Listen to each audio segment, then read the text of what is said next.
step on stones. We all leave the warmth of the womb and step on stones before we can even think.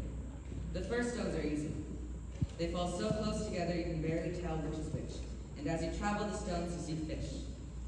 Fish with scales of shimmering rainbow. They swim through coral and kelp and keep you company as you travel. Whilst you grow and the gaps between the stones do the same, you notice that some of the fish aren't fish, rather snakes in the seagrass. They don't keep you company. They deceive, they lie, and they leap out of the water to knock you down. So when the current pulls away from your path, they go with it, leaving only the fish who cared enough to push through. When COVID hit, the rocks in my path weathered. Undersea currents swept away the fish until I was alone in an icy lake that was yellow as the raspy, papery sky. I felt alone, and the only fish who had followed me through the storm, I grew tired. The weather returned to normal as I stepped on the stone that housed NFP. I was lucky to fit in right away with the creatures who inhabited it.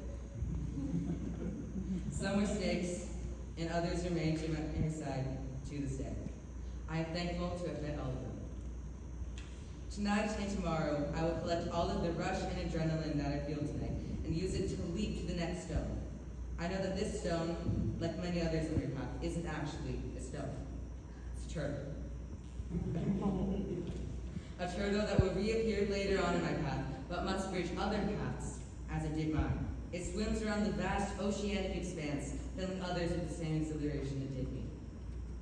I would like to thank all of the teachers who helped bring to fruition all of my ideas, no matter how wild, bizarre, or messy they be.